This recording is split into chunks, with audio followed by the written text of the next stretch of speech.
Assalamualaikum warahmatullahi wabarakatuh. Aku Waalaikumsalam. dari kelompok 5 akan mempresentasikan hasil diskusi kelompok kami yang membahas tentang problematika cerita lokal dengan cerita luar. Sebelumnya, saya akan memperkenalkan anggota kelompok 5 yang terdiri dari 3 orang, yaitu yang pertama ada Saudari Etika Widi Utami, kemudian yang kedua saya sendiri, Sito Komariah, kemudian yang ketiga ada Saudara Masdar Helmi Rashid. Baiklah, untuk mengefektifkan waktu, langsung saja pemaparan materi yang pertama akan disampaikan oleh Saudara Masdar Helmi Rashid. Kepada Saudara Masdar Helmi Rashid, saya persilahkan. Baik, terima kasih atas kesempatan yang sudah diberikan. Langsung saja pada latar belakang di sini, seiring perkembangan zaman, teknologi sangat berpengaruh besar, terlebih berpengaruh terhadap pola kebiasaan anak. Anak-anak sering tidak terkontrol dalam mengakses situs-situs yang sangat luas dalam ruang lingkup teknologi. Pengaruh orang tua yang kurang mengontrol akan segala aktivitas terkait penggunaan teknologi membuat anak tidak merasa takut dalam mengakses segala situs. Dalam hal ini, situs cerita luar, baik itu tulisan, audio, ataupun video. Selain itu, kurangnya konten-konten kreator yang tidak memperhatikan dalam memvisualkan cerita-cerita lokal dalam bentuk kartun ataupun dalam bentuk film pendek yang menarik. Berikutnya ada beberapa ciri-ciri cerita rakyat. Yang pertama, cerita rakyat disampaikan secara lisan, disampaikan secara turun-temurun. Di sini, cerita rakyat memang pada dasarnya adalah cerita yang berkembang pada zaman dahulu dan disampaikan secara mulut ke mulut karena keterbatasan teknologi. Dan disampaikan turun-temurun sampai dengan zaman sekarang. Kemudian tidak diketahui siapa pertama kali yang membuatnya. Kemudian kaya akan nilai-nilai luhur, mempunyai bentuk-bentuk klise dalam susunan atau pengungkapannya. Kemudian masih bersifat tradisional, dan yang terakhir memiliki banyak versi dan bervariasi. Apabila kita bandingkan dengan ciri-ciri cerita luar, di sini yang pertama, cerita luar disampaikan melalui film pendek atau kartun. Karena biasanya film-film atau cerita luar yang masuk ke Indonesia itu disampaikan dengan media televisi ataupun media sosial, jarang sekali dari mulut ke mulut. Kemudian disampaikan melalui televisi atau media sosial. Yang ketiga, menceritakan budaya luar negeri sesuai dengan negara yang memproduksi cerita tersebut. Dan yang terakhir, lebih bersifat modern. Berikutnya terdapat 4 fungsi cerita rakyat. Yang pertama, berfungsi sebagai sarana hiburan, yang dimaksudkan dengan mendengarkan cerita rakyat seperti dongeng, mite, atau legenda, kita seakan-akan diajak berkelana ke alam lain yang tidak kita jumpai dalam pengalaman hidup sehari-hari. Yang kedua, sebagai sarana penggalang rasa kesetiakawanan di antara warga masyarakat yang menjadi pemilik cerita rakyat tersebut. Yang ketiga, sebagai sarana pendidikan. Pada dasarnya cerita rakyat ini ingin menyampaikan pesan atau amanat yang dapat bermanfaat bagi watak dan kepribadian para pendengarnya. Dan yang terakhir, tokoh nilai-nilai sosial budaya yang berlaku dalam masyarakat. Dalam cerita rakyat terkadang ajaran dan moral disampaikan bagi masyarakat. Samping itu, di dalamnya juga terdapat larangan dan pantangan yang perlu dihindari. Cerita rakyat bagi warga masyarakat pendukungnya bisa menjadi tuntunan tingkah laku dalam berpergaulan sosial. Untuk materi akan disampaikan oleh saudari Mbak Komariah. Baik, terima kasih. Saya akan melanjutkan pemaparan materi. Apa itu cerita lokal?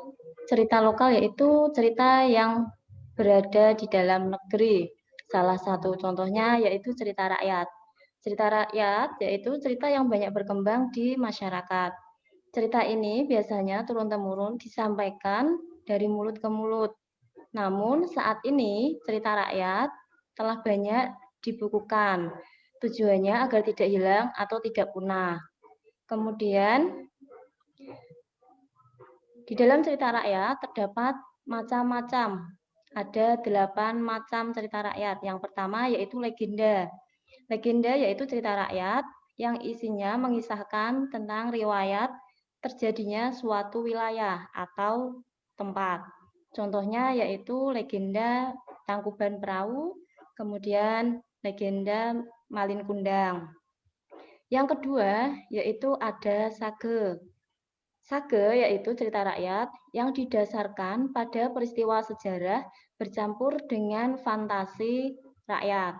Contohnya yaitu Hikayah Hang Tuah, kemudian ada Ciung Wanana, kemudian ada Syariah Melayung. Macam cerita rakyat yang ketiga yaitu mite. Mite merupakan cerita rakyat yang berhubungan dengan kepercayaan terhadap benda yang bersifat gaib. Contohnya seperti Nyi Roro Kidul, kemudian ada Jaka Tarub, dan lain sebagainya. Macam yang keempat, ada fabel. Fabel yaitu cerita rakyat yang menokohkan binatang sebagai lambang pengajaran moral. Contoh dari fabel yaitu ada cerita si kancil yang cerdik, kemudian kancil dan buaya, hikayat Kalila. Macam yang kelima, ada paralel, yaitu cerita rakyat yang tokohnya berupa manusia dan hewan. Contoh dari paralel yaitu Hikayah Ramayana, Hikayah Mahabharata, kemudian Semut dan Belalang. Macam yang selanjutnya ada jenaka. Jenaka merupakan cerita rakyat tentang perilaku seseorang, entah itu orang bodoh, orang malas, ataupun orang cerdik yang masing-masing dituliskan secara humor atau berisi lucu. Contoh dari jenaka yaitu Lebay Malang, Pak Kodok, Pak Pander, Pak Belalang. Kemudian macam yang ketujuh ada cerita terbingkai. Cerita ini merupakan cerita yang di dalamnya masih terdapat cerita lagi. Contohnya yaitu cerita 1001 Malam. Kemudian macam cerita rakyat yang terakhir ada paralel, yaitu cerita rakyat yang menggambarkan cerita moral dengan para tokoh benda mati. Contohnya kisah Sepasang Selop. Di samping terdapat macam-macam cerita rakyat, juga terdapat unsur-unsur dari cerita rakyat itu sendiri, yaitu ada unsur intrinsik dan unsur ekstrinsik. Unsur intrinsik yaitu unsur yang membangun dari dalam karya sastra itu sendiri atau dari cerita rakyat itu sendiri.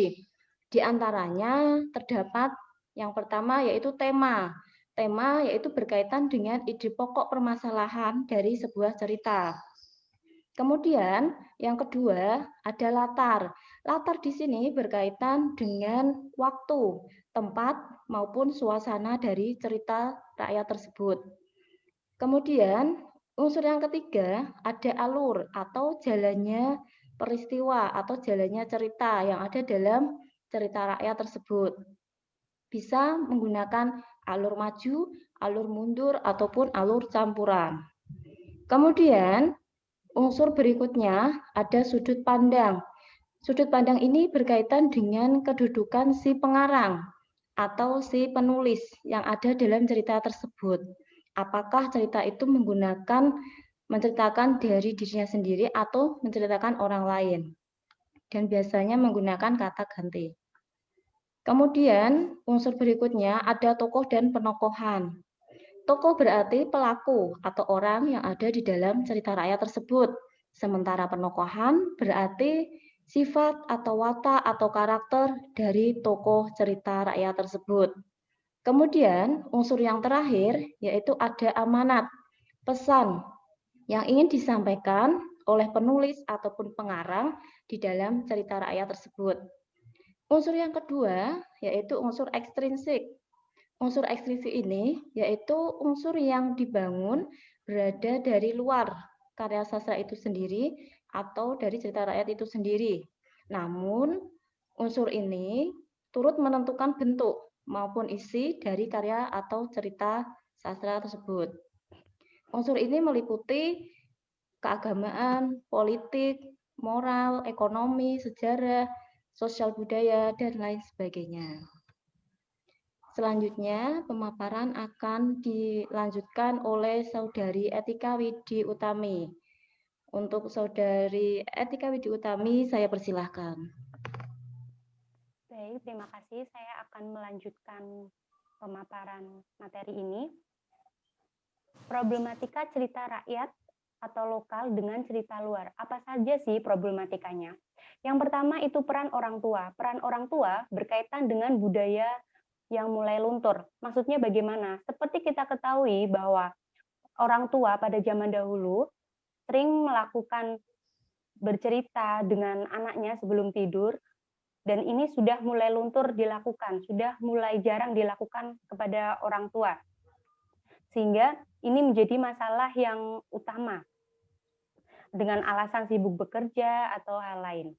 Kemudian cara penyajian yang monoton hanya dalam berbentuk buku, kurang didukung dengan animasi-animasi yang banyak ditayangkan di televisi misalnya, sehingga ini menjadi masalah juga terkait dengan cerita rakyat yang semakin luntur. Kemajuan teknologi juga sangat mempengaruhi, di mana anak-anak sudah sangat banyak mengenal apa itu yang dinamakan dengan YouTube seperti itu. Jadi mereka lebih banyak mengakses cerita-cerita dari luar, karena di dalam YouTube tersebut banyak ditampilkan atau ditayangkan cerita-cerita dari luar daripada cerita rakyat itu sendiri. Kemudian informasi di mana cerita rakyat ini banyak didapatkan dari peran orang tua itu sendiri, dan peran orang tua ini sudah tidak didukung atau sudah luntur budaya dalam mendongeng sebelum tidur, sehingga informasi yang didapatkan terkait cerita rakyat ini sangat minim sekali didapatkan. Baik, selanjutnya faktor-faktor penyebab anak lebih menyukai cerita luar. Seperti halnya tadi terkait problematika, faktor-faktornya tentu di sini ada berkaitan dengan kemajuan teknologi. Pengaruh handphone sangat besar bagi anak. Anak bisa mengakses situs-situs secara luas tanpa terkontrol. Sehingga dalam kemajuan teknologi yang pesat ini, anak-anak mampu mengakses cerita-cerita luar yang lebih banyak, terdapat animasi-animasi gambar atau film kartun yang lucu dibandingkan cerita lokal yang dikemas kurang menarik. Selanjutnya, terlalu dini masuk dalam generasi milenial. Anak-anak yang usia 5 tahun, 6 tahun, usia SD, mereka harus mengenal terkait dengan cerita-cerita rakyat, di mana cerita rakyat ini mengandung nilai-nilai luhur yang sangat luar biasa, yang sangat baik, dan berkaitan dengan budaya kita sendiri. Namun, karena terlalu dini masuk dalam generasi milenial dan berkaitan dengan kemajuan teknologi itu, sehingga anak-anak bebas dan bisa mengakses segala cerita-cerita dari luar, sehingga tidak mengenali apa itu cerita rakyat sendiri. Pergaulan di lingkungan. Biasanya anak-anak sering memamerkan film-film cerita luar, apa yang telah dilihatnya, ditonton di YouTube hari ini misalnya, kemudian bertemu dengan temannya, dan saling memamerkan, saling bercerita, dan bahkan mengajak, aku punya cerita tentang Spider-Man, aku punya cerita tentang Cinderella, atau lain sebagainya. Mereka saling bertukar cerita dari luar, dan ini menjadi sangat lebih populernya cerita luar dibandingkan dengan cerita rakyat. Selanjutnya ada ketidakpedulian orang tua. Orang tua kurang mengontrol anak pada saat menggunakan handphone. Selain itu, orang tua juga tidak pernah menceritakan cerita-cerita rakyat yang berkembang di daerahnya. Hal itu membuat anak tidak memiliki pengalaman menarik dalam mengkonsumsi cerita rakyat yang berbau lokal. Faktor selanjutnya, kurangnya perhatian sekolah pada cerita lokal. Sekolah seharusnya dapat menarik anak agar bisa mencintai cerita-cerita lokal yang berkembang di daerah. Misalnya, pemberian tugas untuk meringkas atau menonton cerita-cerita lokal. Sehingga anak-anak memiliki pengalaman untuk mengenal budaya daerah melalui cerita anak-anak. Hal ini bisa diterapkan di sekolah seperti yang kita ketahui bahwa budaya atau peran orang tua dalam mendongeng sebelum tidur itu semakin luntur, sehingga ini bisa diterapkan agar cerita lokal tetap dapat lestari. Selanjutnya, solusi melestarikan cerita lokal. Ada 4 poin di sini. Yang pertama, melalui ruang lingkup terkecil dalam masyarakat, yaitu keluarga, seperti yang tadi sudah saya jelaskan pada problematika dan faktor-faktor yang mempengaruhinya. Kemudian pengemasan cerita lokal yang lebih menarik.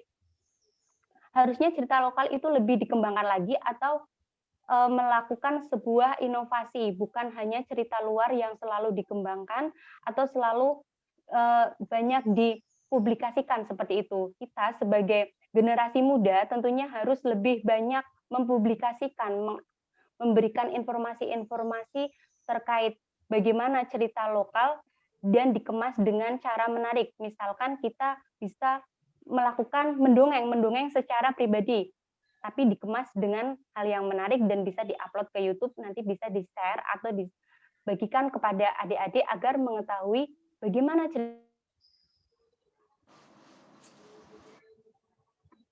budaya bercerita kepada anak-anak.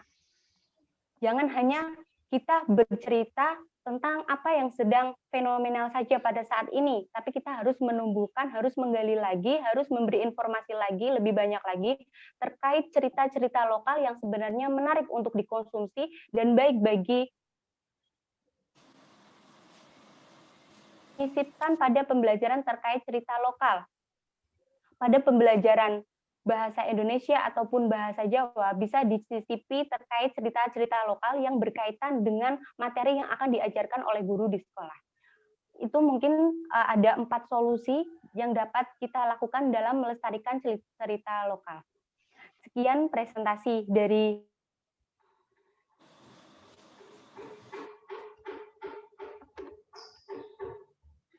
Baik, terima kasih. Saya sampaikan kepada Saudari Etika Widiutami dan Saudara Mas Helmi Rashid sudah memaparkan materinya. Demikian presentasi kelompok kami, kelompok 5. Semoga bisa bermanfaat untuk kita semua.